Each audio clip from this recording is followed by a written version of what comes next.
The forest was quiet except for the sound of Hyun's careful footsteps. He moved through the trees like a shadow, just as his father had taught him. Every step was planned. Every breath was controlled. At 12 years old, Hyun had spent more time in survival training than most adults spent in their entire lives. The Korean mountains were his home, his training ground, his classroom. Today was supposed to be a simple test. His father had dropped him off at dawn with only a knife, a water bottle, and a map. The task was clear: survive 3 days alone and make it to the pickup point 15 kilometers away. Hyun checked the sun's position. It was afternoon now. He had covered good distance and found a small stream for water. Everything was going according to plan. His father would be proud. His mother too, though she worried more than she showed. He knelt beside the stream, filling his bottle. The water was cold and clean. As he drank, something felt wrong. The forest had gone too quiet. No birds sang. No insects buzzed. Even the wind seemed to hold its breath. Hyun's training kicked in immediately. He stayed low and scanned the area. His hand moved to the knife at his belt. Nothing moved in the trees. Nothing rustled in the bushes. But the feeling of being watched pressed against his skin like cold fingers. Then he saw it. A light in the sky, bright and wrong. It wasn't the sun. It wasn't an airplane. The light was blue-white and completely silent. It hovered above the trees, maybe 200 meters away. Hyun had never seen anything like it. His first thought was helicopter, but helicopters made noise. His second thought was drone, but this was too big. The light moved closer, gliding between the trees like it weighed nothing. Now Hyun could see it wasn't just light. There was a shape behind it, something metal and smooth that bent the air around it. Every instinct screamed at him to run. But Hyun's training was stronger than instinct. Running without knowing your enemy was suicide. He stayed still, watching, learning. The object moved with purpose, sweeping back and forth like it was searching for something. Inside the vessel, Captain Ryloth leaned forward in his command chair. His long fingers danced across the holographic controls. The scanner showed a small life form below, alone and separated from its pack. Perfect.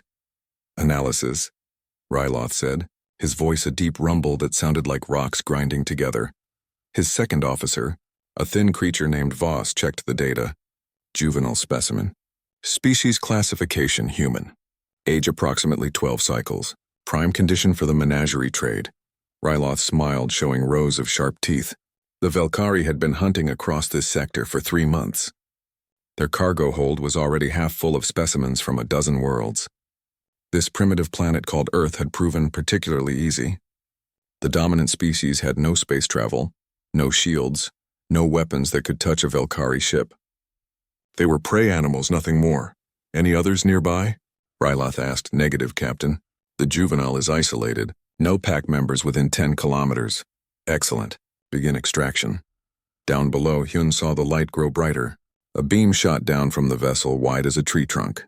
It hit the ground 20 meters from where he crouched. The grass and leaves inside the beam started to float upward, spinning slowly like they weighed nothing. Hyun ran. He sprinted through the forest, jumping over roots and dodging between trees. His heart hammered, but his mind stayed calm. Whatever that thing was, he didn't want to be caught in its light. Behind him, the beam moved. It tracked him effortlessly, sliding between the trees. Hyun changed direction, running uphill where the forest was thicker. Maybe the trees would block it. Maybe he could find cover. The beam caught him anyway. One moment his feet were on solid ground. The next moment there was no ground at all. Hyun felt himself lift into the air. His stomach lurched as he floated upward, spinning slowly. He tried to grab a tree branch, but his fingers passed right through it. The beam had him completely. He rose through the canopy, through the leaves and branches, up into the open sky. Below him, the forest got smaller and smaller. Above him, the vessel grew larger and larger. Hyun's training told him to stay calm, to observe, to survive. Panic killed people faster than any enemy. The vessel's hull was smooth and dark, covered in symbols he couldn't read. A door opened underneath, a rectangle of yellow light. The beam pulled him through the opening into a chamber filled with strange sounds and smells. The floating sensation stopped suddenly. Gravity returned and Hyun dropped the last meter onto a metal floor. He landed in a crouch, knife already in his hand. His eyes adjusted quickly to the light. The chamber was large, maybe 10 meters square. The walls were covered in panels that glowed with soft light. Strange equipment lined one wall, machines whose purpose he couldn't guess.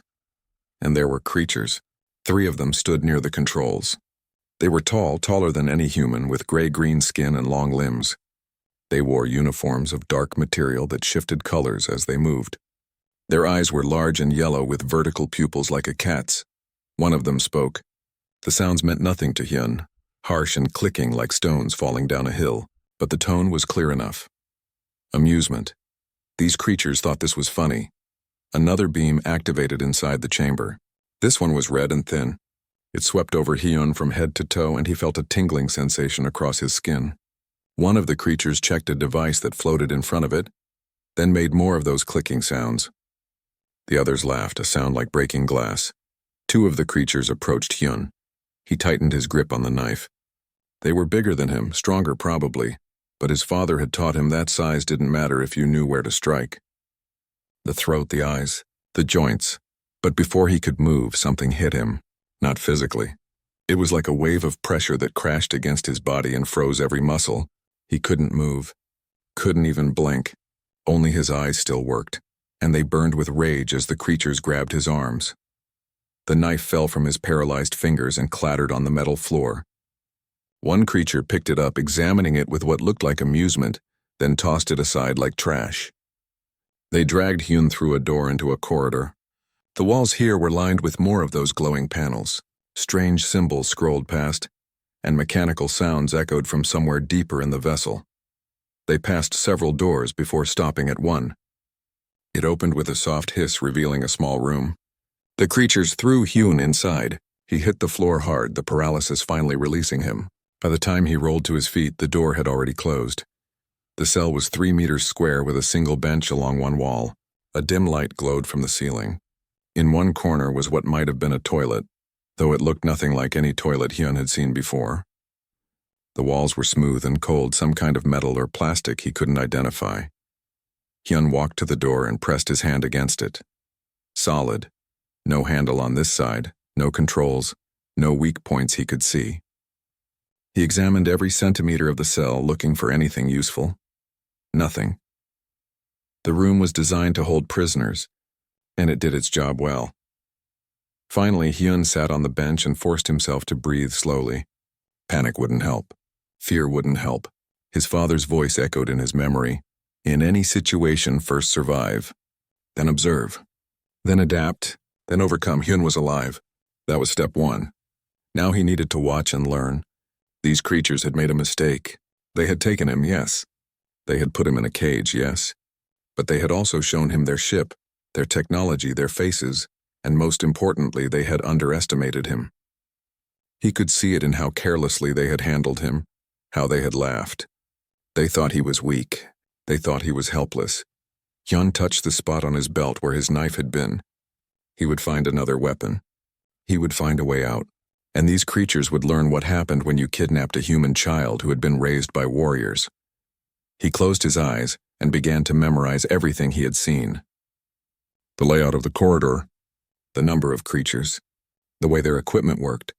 Every detail mattered. Every piece of information was a tool. The hunt had begun. These creatures just didn't know it yet. 3 days passed in the cell. Hyun counted time by the rhythms of the ship. Every 8 hours, the lights dimmed for what he guessed was night cycle. Every 12 hours, a slot in the door opened and a tray slid through with food and water. The food was strange. Some kind of paste that tasted like nothing, gray and thick. But it filled his stomach and gave him energy. So Hyun ate it all. Survival first. Preference later. He spent the time watching. The cell door had a small window, just a narrow strip of transparent material. Through it, Hyun could see a piece of the corridor outside. He watched the creatures walk past. He counted them, memorized their patterns. There were 2 types. The tall gray-green ones who had captured him seemed to be in charge. They walked with confidence and carried devices that glowed and beeped. The others were shorter, stockier, with brown scales and 4 arms. These seemed to do the work, carrying containers and checking panels on the walls. Hyun noticed that the brown ones always stepped aside when the gray-green ones approached. Hierarchy, just like in any military structure. Officers and soldiers, predators and prey within their own species. On the fourth day, something changed. The slot opened, but instead of food, a voice came through. It spoke in sounds Hyun couldn't understand, harsh and clicking. Then the door opened. Two of the tall creatures stood outside. One held a device pointed at Hyun. The other gestured for him to come out. Hyun stood slowly, showing no fear. Inside, his heart raced, but his face stayed calm. They led him down the corridor. Hyun's eyes moved constantly, taking in everything. Doors marked with different symbols. Junction points where corridors met. Panels on the walls that might be controls. 3 doors on the left, turn right.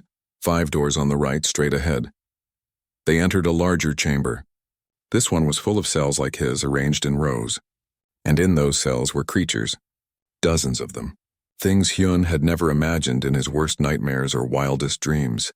In one cell, something that looked like a giant spider watched him with 8 green eyes. In another, a blob of purple liquid pressed against the transparent wall. There was a creature covered in fur and another that seemed to be made of living plants. Every cell held something alien, something impossible. And in the cell at the end of the row, Hyun saw another human. She looked older than him, maybe 16 or 17. Her clothes were torn and dirty, the remains of what might have been a school uniform. Her black hair was tangled and her face was pale, but her eyes were sharp and focused. When she saw Hyun, those eyes went wide. The creatures pushed Hyun toward an empty cell next to hers. Before they could lock him inside, Hyun spoke. "Wait," he pointed at the girl. "Let me talk to her." The creatures looked at each other. One made clicking sounds that might have been laughter. They clearly didn't understand his words, but his gesture was clear.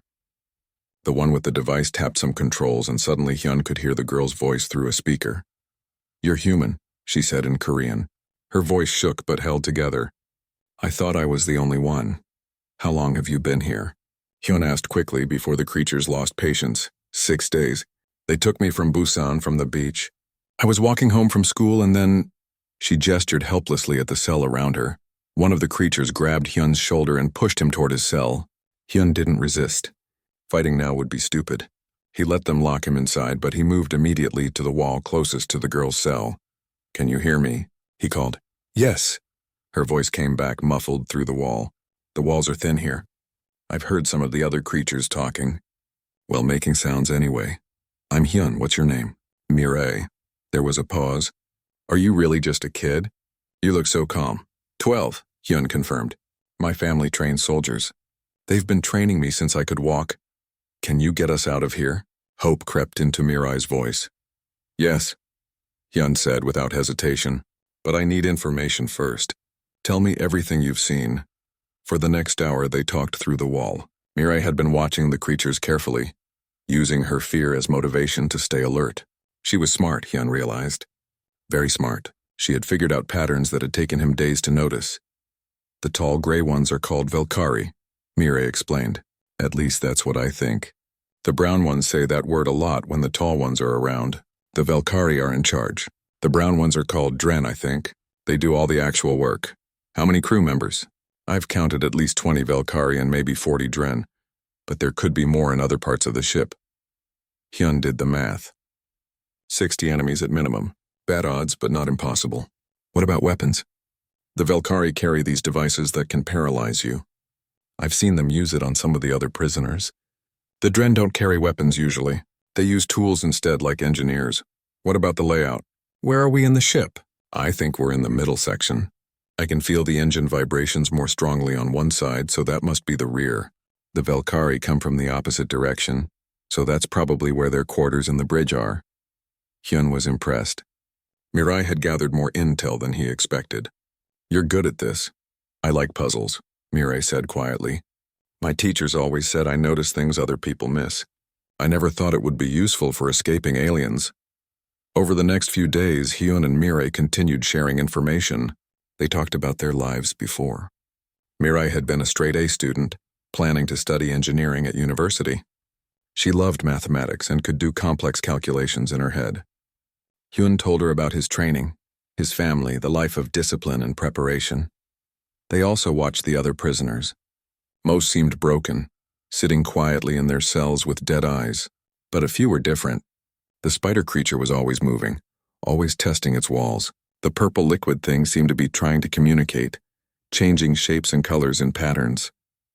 "They're going to sell us," Mirai said on the 7th day. "I heard the Velkari talking. Well, clicking, but I recognize certain sounds repeating. They're taking us somewhere. Some kind of market." Hyun had suspected as much. "How long until we get there?" "I don't know. But it has to be soon. They've started feeding us more like they're fattening us up." "Good," Hyun said. "Good? How is that good?" "Because a market means other ships. Other people, chaos, that's when we make our move." "What move?" "Hyun, we're locked in cells.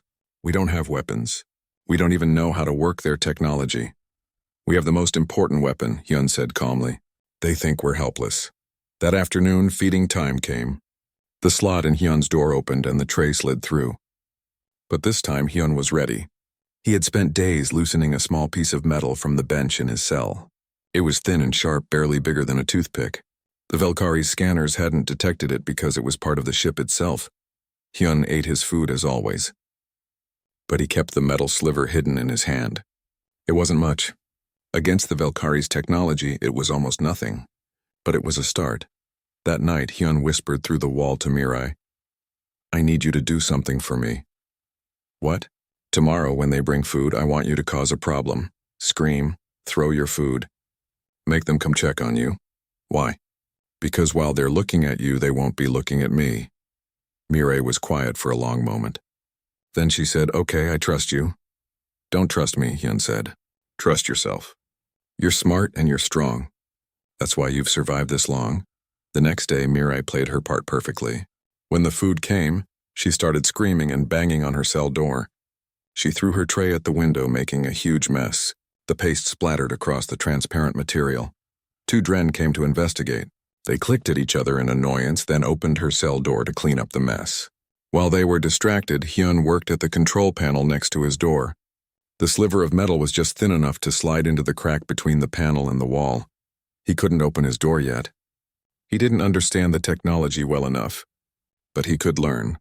Every time they opened a door, he watched the sequence. Every time they touched their devices, he memorized the gestures.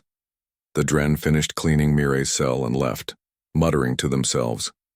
When the corridor was quiet again, Mirai whispered, "Did it work?" "It's a start," Hyun replied. "We need to be patient. We need to learn more. How much time do we have?" Hyun listened to the rhythm of the ship. The engines sounded different now, faster somehow. "Not much. The ship is speeding up. We must be getting close to wherever they're taking us." "Then what do? We do what humans do best," Hyun said. "We adapt. We survive. And we turn their hunt into our advantage." In her cell, Mirai smiled for the first time in days. She had been alone and terrified for so long. But now she had an ally. More than that, she had hope. Neither of them knew it yet, but they were about to teach the galaxy a lesson it would never forget. The Velkari had hunted across 100 worlds. They had captured thousands of species. They thought they knew what prey looked like. They had never met humans before. The ship's rhythm changed on the 10th day. Hyun woke to the sound of engines powering down, a deep hum that faded to silence. Then came new sounds. Voices in the corridors more than usual. The clicking language of the Velkari mixed with other sounds, other languages from species Hyun had never heard. Through his cell window, he watched Velkari officers walk past in formal uniforms decorated with symbols. They carried data tablets and spoke urgently to each other. "Something big was happening, Mirai," Hyun whispered toward the wall. "Are you awake?" "Yes, we've arrived somewhere. I can feel it." The ship stopped moving. Before Hyun could respond, his cell door opened. 2 Velkari stood outside, along with a Dren carrying scanning equipment. One Velkari gestured for Hyun to step forward. They led him down the familiar corridor, but this time they took a different route. They passed through a section of the ship Hyun hadn't seen before. Here the walls were cleaner and covered with screens showing alien landscapes and strange symbols. They must be getting close to the important areas, maybe near the bridge. They stopped at a large chamber. Inside, all the prisoners stood in a line. Mirai was there, looking tired but alert. The spider creature was there, held in some kind of energy cage. The purple liquid thing floated in a transparent container. There were creatures Hyun hadn't seen before too, things from other cells and other parts of the ship. A Velkari officer walked down the line, examining each prisoner. When he reached Hyun, he stopped and made clicking sounds to another Velkari who carried a tablet. That one tapped the screen several times, then nodded. The officer moved to a control panel on the wall and touched it. Suddenly, a holographic image appeared in the center of the room. It showed the exterior of the ship. They were docked at a massive station, a structure of metal and light that stretched in all directions. Hundreds of other ships were docked around it, each one different in shape and size. Trading station, Mirai whispered. She had moved closer to Hyun in the line. This is where they're going to sell us. Hyun studied the hologram. The station had multiple levels connected by tubes and bridges. Ships came and went constantly. It was chaos, just as he had hoped. Chaos meant opportunities. The Velkari officer began speaking. His words meant nothing to Hyun, but the tone was clear. This was a speech, probably explaining what was about to happen. Some of the other prisoners looked terrified. Others had empty eyes, already defeated. But not the spider creature. Its 8 eyes were alert and moving, and the purple liquid thing was shifting colors rapidly, from purple to blue to green. They were aware, Hyun realized. They were intelligent. Maybe they could be allies. After the speech, the Velkari began moving prisoners into groups. Hyun and Mirai were placed in the same group, along with 5 other creatures. One was a small furry thing that looked almost like a cat but with 6 legs. Another was a tall plant creature that walked on root-like legs. The third was a reptilian being covered in blue scales. The fourth was something that looked like a floating jellyfish. And the fifth was a massive creature, easily 3 meters tall with thick gray skin and tusks like an elephant. The Velkari attached collars to each prisoner's neck. When Hyun's collar clicked into place, he felt a slight tingle. He tried to move away from the group, but pain shot through his body. The collar was some kind of leash keeping them all together. They were led out of the chamber and through an airlock into the station itself. The change was immediate and overwhelming. The ship had been quiet and controlled. The station was noise and movement and color. Hundreds of species walked through the corridors. Some looked almost human. Others were impossible shapes that hurt to look at. The crowds parted when they saw the prisoner group. Some aliens pointed and made sounds. Others ignored them completely. Hyun saw other prisoner groups too, being led by other species. The slave trade was clearly common here. Their Velkari guards took them to a large hall. Inside were dozens of platforms, each one holding prisoners on display. Potential buyers walked between the platforms examining the merchandise. Hyun's group was led onto an empty platform and told to stand still. The next hours were horrible. Aliens of every type came to look at them. Some poked and prodded. Others scanned them with devices. One creature, something with too many mouths, actually licked Hyun's arm before the Velkari guard pushed it away. Through it all, Hyun stayed calm and watchful. He memorized the layout of the hall. 3 exits on the ground level. Ventilation shafts in the ceiling. Probably too small for him, but maybe not for some of the other prisoners. Guard posts at each exit with 2 guards. Security cameras in the corners, but they moved in predictable patterns. Mirai stood next to him, trembling but holding herself together. "How are you so calm?" she whispered. "Training," Hyun replied quietly. "Fear is just another enemy. You acknowledge it, then you defeat it. I'm terrified. Good, fear keeps you alert. Just don't let it control you." An hour passed. Then 2 potential buyers came and went. Some made offers that the Velkari guards recorded on their tablets. Hyun heard numbers being discussed, probably prices. Then something changed. A group of aliens approached their platform and the crowd around them went quiet. These new aliens were different. They were tall and thin, wrapped in dark robes that seemed to absorb light. Their faces were hidden behind masks that looked like skull faces. The Velkari guard straightened up, showing respect or maybe fear. One of the robed aliens climbed onto the platform and walked along the line of prisoners. It stopped in front of the massive tusked creature and examined it closely. Then it moved to Hyun. The alien leaned down, bringing its mask close to Hyun's face. Behind the mask, he could see eyes that glowed red. It reached out with a long-fingered hand and touched Hyun's shoulder. The touch was cold, even through his clothes. Hyun didn't flinch. He looked directly into those red eyes and kept his face empty of emotion. Inside, he was calculating. This creature was powerful, he could sense it. But power meant different things to different species. Some were strong, some were fast. The smart ones learned to recognize danger. Hyun let a small smile touch his lips, just enough to show teeth, just enough to show he wasn't afraid. The alien pulled back sharply. It made a sound like wind through a cave and stepped away from Hyun. It spoke to the Velkari guards in a language of whistles and clicks. The guards looked confused. The alien gestured at Hyun again and repeated its message more forcefully this time. Finally, the alien left, its group following. The Velkari guards looked at Hyun with new expressions. Not quite respect, but definitely not dismissal either. Something about the interaction had changed how they saw him. As the hours wore on, Hyun noticed something important. The guards were tired. They had been standing for hours, watching prisoners who had done nothing but stand still.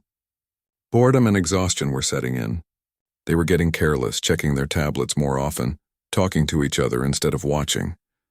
Hyun caught Mirai's eye and tilted his head slightly toward the nearest exit. She followed his gaze, then looked back at him with wide eyes. She understood. He was planning something, but they weren't alone.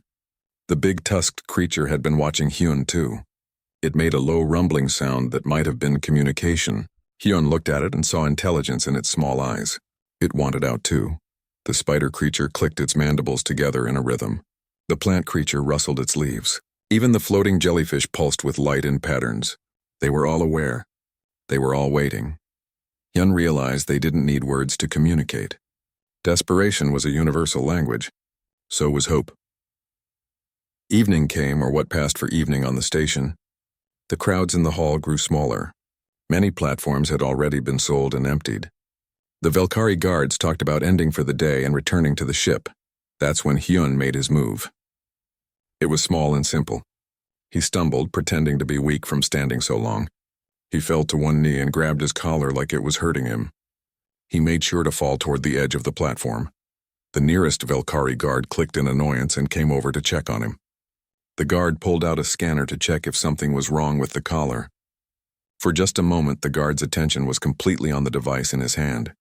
Hyun's hand shot out, using the metal sliver he had kept hidden in his sleeve. It wasn't much of a weapon, but it didn't need to be. He jabbed it into the soft part of the guard's neck, right where he had observed a major vein during the past days of watching them. Purple blood sprayed out. The guard made a gurgling sound and grabbed at his neck. Hyun was already moving. He grabbed the guard's paralyzer device and rolled away. The second guard shouted in alarm and raised his own weapon. But Hyun fired first. The beam caught the guard in the chest and he froze, paralyzed by his own technology. Chaos exploded in the hall. Aliens scattered in every direction. Alarms started blaring. The other Velkari guards across the hall started moving toward the platform. Hyun didn't hesitate. He fired the paralyzer at the collar control box on the platform. The device sparked and died. The collars around all the prisoners' necks went dead. For a moment, everyone on the platform stood frozen in surprise. Then the big tusked creature roared, a sound like thunder, and charged off. The holding area was still guarded. Two Dren stood outside the door, looking nervous. Through the walls, Hyun could hear the sounds of confused prisoners, clicking and roaring and making sounds he couldn't identify. News of the escape must have spread. Hyun still had the paralysis device he had taken from the guard. He checked it. The display showed some kind of charge indicator, still mostly full. Good. Stay behind me, he whispered to Mirai. What are you going to do? Something stupid. Before she could stop him, Hyun walked around the corner into full view of the guards. The Dren looked surprised to see a human child walking free. They reached for their tools, but Hyun was faster. He fired the paralysis device twice. Both guards froze and toppled over like statues. Mirai ran up beside him. That was your plan? Just walk up and shoot them? Sometimes the simple way is the best way. Hyun grabbed one of the fallen guard's access cards and pressed it against the door panel. The door hissed open. Inside, the prisoners went wild when they saw the open door. They rushed forward, pushing against each other. Hyun had to jump back to avoid being trampled. Wait, he shouted. But none of them understood his language. They poured out of the holding area and scattered through the ship. Within seconds, the corridor was empty except for a few creatures too scared to leave their cells. So much for an army, Mirai said. Hyun shrugged. They're a distraction anyway. Come on. They ran deeper into the ship, heading toward what Hyun hoped was the bridge. They passed more crew members, but everyone was too confused to stop them. Alarms blared throughout the ship. Escaped prisoners were running wild. The crew was trying to secure the vessel while also preparing for whatever was happening on the station. They reached a junction where 3 corridors met. Hyun stopped, trying to remember which way led forward. That's when he heard it. A low rumbling sound, familiar somehow. The big tusked creature stepped around the corner, its small eyes focused on Hyun, and it made that rumbling sound again. Behind it came the spider creature, its 8 legs clicking on the metal floor, and floating behind them both was the jellyfish thing, pulsing with soft blue light. Hyun raised the paralysis device, but the tusked creature didn't attack. Instead, it walked up to him slowly and lowered its massive head. Up close, Hyun could see scars on its thick hide. This creature had fought before. It had survived. "I think it wants to help," Mirai whispered. The creature rumbled again and gestured with its trunk toward one of the corridors. It seemed to be pointing. "Can you understand us?" Hyun asked. The creature's head bobbed up and down. Not exactly a nod, but close enough. "Do you know where the bridge is?" Another bob. The creature turned and started walking down the left corridor. The spider creature followed. Hyun looked at Mirai, who shrugged, and they followed too. Their strange group moved through the ship. When they encountered crew members, the tusked creature would charge and the spider would jump on them. Hyun used the paralysis device sparingly, saving its charge. The jellyfish thing seemed to emit some kind of electric shock that disabled the Valkyries' electronic devices. They reached a heavily secured door. This had to be it. The bridge was behind that door. Hyun could feel it, but there was a problem. The door had multiple locks and a keypad with symbols he couldn't read. He tried the access card he had taken earlier, but nothing happened. This door needed a higher level of authorization. "Move aside," Mirai said. She stepped up to the keypad and examined it closely. Her fingers hovered over the symbols without touching them. "What are you doing?" "There are 12 symbols. If it's a 4-digit code, that's 10,000 possible combinations. But look at the wear patterns around certain symbols. Some are more worn than others, which means they're used more often. That narrows it down." Hyun watched in amazement as Mirai studied the keypad like it was a math problem. Her eyes moved rapidly, calculating probabilities in her head. "Also, the Valkyrie are arrogant," she continued. "They probably use a simple pattern. Something easy to remember. Let me try." She pressed 4 symbols in sequence. Nothing happened. "Okay, not that one. Let me think." She pressed another combination. Still nothing. On the 3rd try, the door hissed and began to open. "How did you do that?" Hyun asked. "Pattern recognition. The code was based on the ship's designation number. I saw it printed on a wall panel 3 corridors back. I just had to figure out which symbols corresponded to which numbers." The door finished opening, revealing the bridge beyond. It was smaller than Hyun expected, roughly circular with stations around the perimeter. Large windows showed the docking bay outside and the station beyond. In the center was the captain's chair, and in that chair sat Captain Ryloth. The Valkyrie captain spun around, his yellow eyes wide with shock. "Impossible," he said, and Hyun was surprised to realize he understood the word. The jellyfish thing was pulsing with light, and somehow that light carried meaning. Translation, Hyun realized. The creature was a living translator. "Very possible," Hyun replied. His words filtered through the jellyfish's light into sounds the Valkyrie could understand. Ryloth stood up, his long body unfolding to its full height. He was taller than Hyun remembered, almost 3 meters. "You are prey. You cannot do this. We're not prey," Hyun said calmly. He raised the paralysis device. "We're human." Ryloth lunged forward with shocking speed. His long arm swept out, trying to grab the weapon from Hyun's hand. But Hyun had been expecting it. He dropped and rolled, coming up behind the captain. He fired the device into Ryloth's back. The captain froze mid-step. His face was locked in an expression of rage and disbelief. Slowly, like a falling tree, he toppled forward and crashed to the floor. "That was the captain," Mirai said, her voice shaking. "You just took down their captain." "Their former captain," Hyun corrected. He moved to the central control station. The displays showed text and symbols he couldn't read, but some things were universal. He could see representations of the ship's systems, areas marked in red that probably meant damage or problems. The escaped prisoners were causing chaos throughout the vessel. "Can you work this?" Hyun asked Mirai. She moved to the station, her eyes scanning the controls. "Maybe.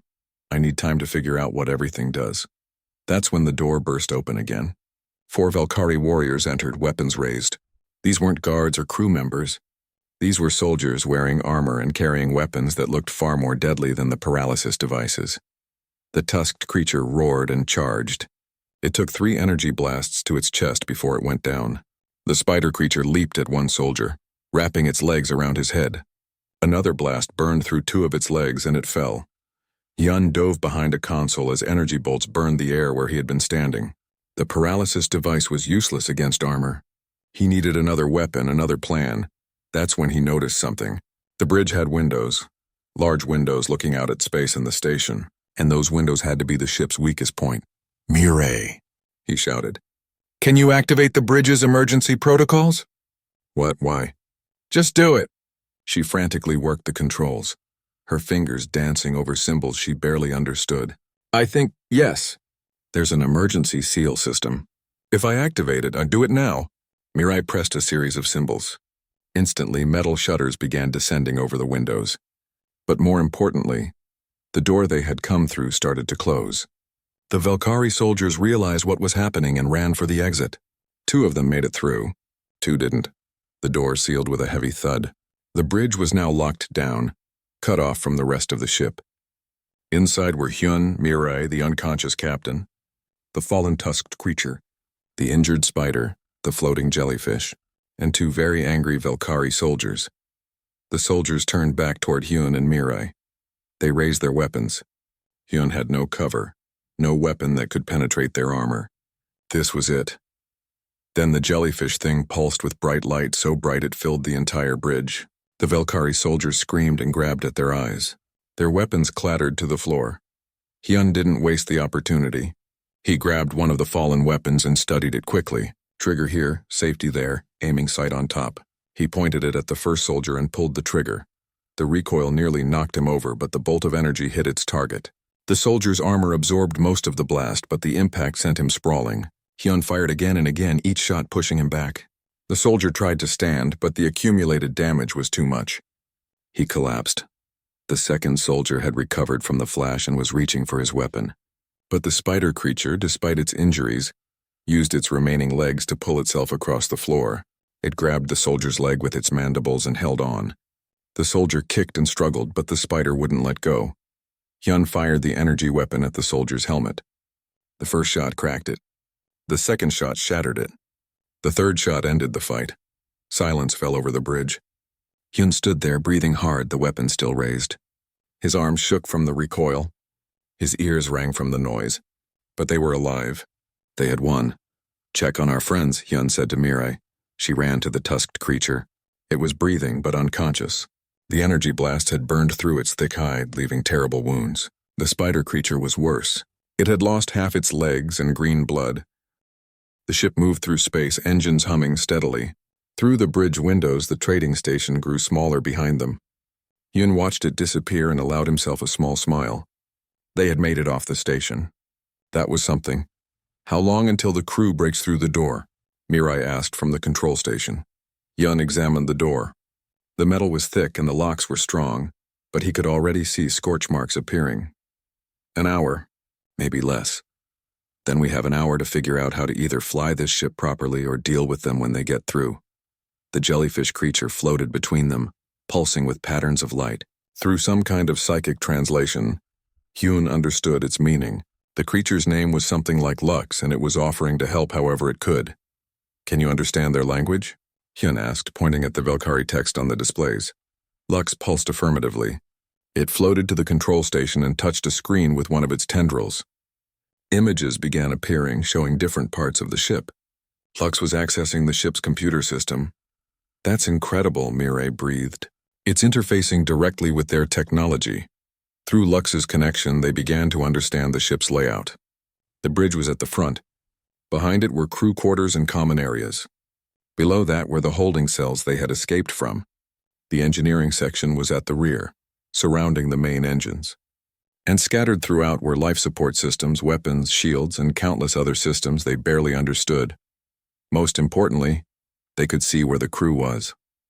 About 40 life signs were scattered throughout the ship. Some were near the bridge door, working to cut through. Others were trying to access critical systems from secondary control stations. A large group was gathering in the engineering section, probably planning something. "We can't fight them all," Mirai said quietly. "No," Hyun agreed. "But we don't have to. We just need to survive long enough to get somewhere safe." And where would that be? We're in the middle of alien space. We don't even know which direction Earth is. Hyun studied the navigation display, trying to make sense of the symbols. The jellyfish helped, translating the stellar maps into something they could understand. There, a tiny blue dot. That was their solar system, impossibly far away. The trip would take weeks at this ship's maximum speed, but there was another option.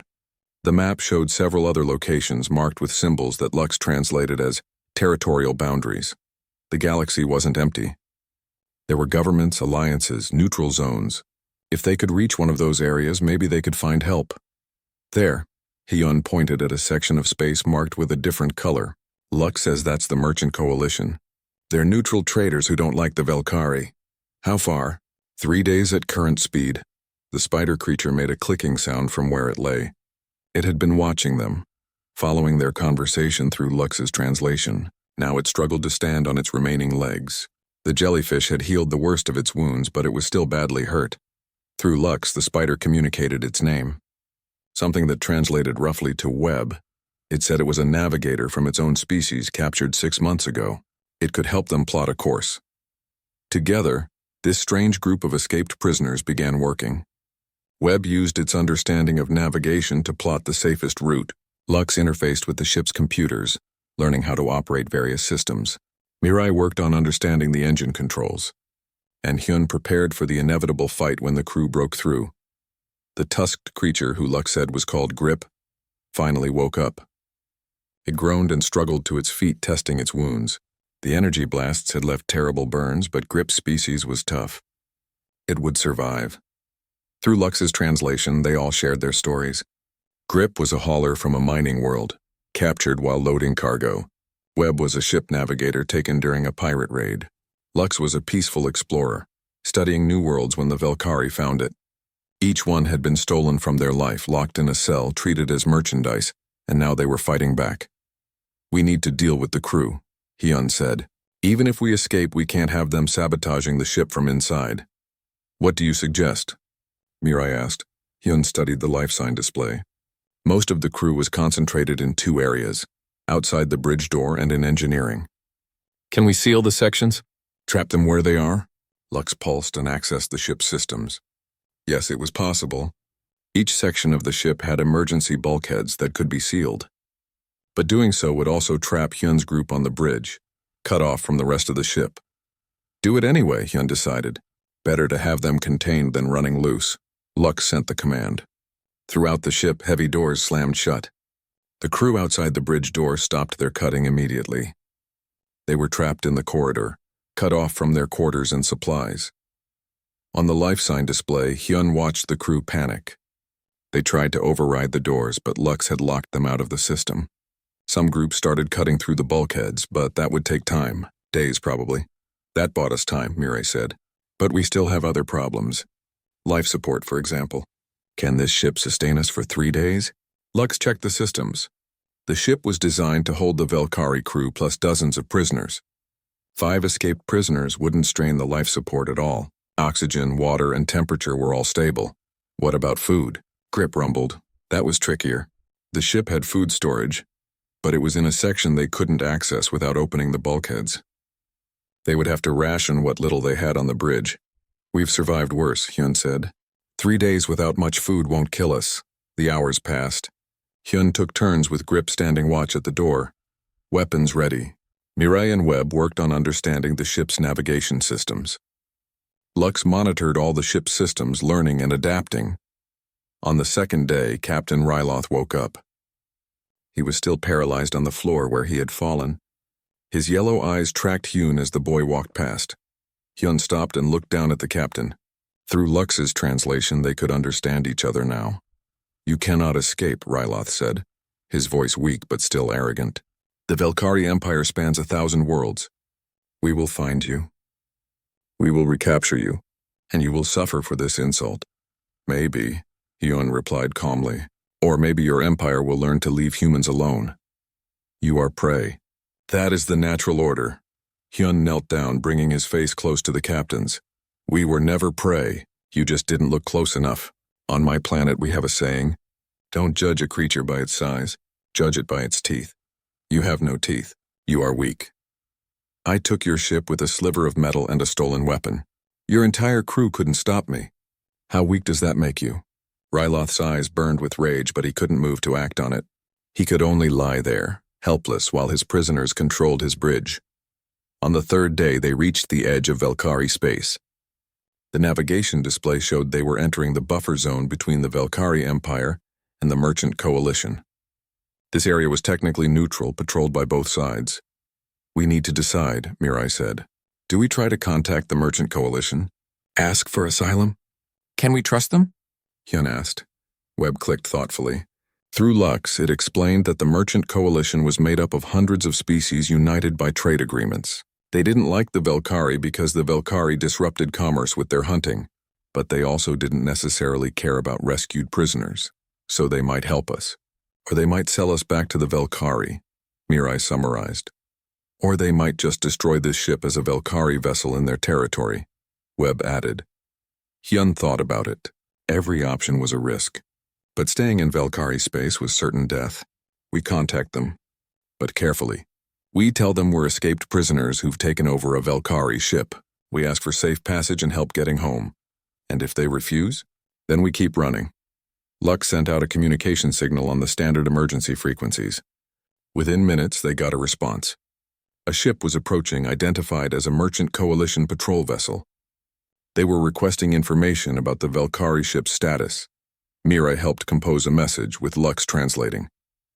They explained their situation.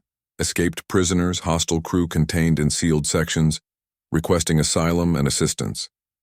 The response took longer this time. Finally, it came through. The patrol ship was willing to help, but they needed to verify the situation. They were sending a boarding party. That could be a trick, Grip warned. Maybe, Hyun said. But we're out of options. The patrol ship docked with the Velkhari vessel. Hyun, Mirai, and the others prepared themselves. If this was a betrayal, they would fight. They had come too far to give up now. The airlock opened. 3 figures entered the bridge. They weren't Velkhari. One was a tall, thin creature with blue skin and 4 arms. Another was shorter and covered in feathers. The third looked almost human, but with scales instead of skin. The blue-skinned one spoke, and Lux translated. I am Coordinator Ven of the Merchant Coalition. Are you the ones who sent the distress call? Yes, Hyun stepped forward. We escaped from the Velkhari. We've taken control of this ship. Ven looked around the bridge, taking in the paralyzed captain, the makeshift weapons, the injured creatures, and the 2 human.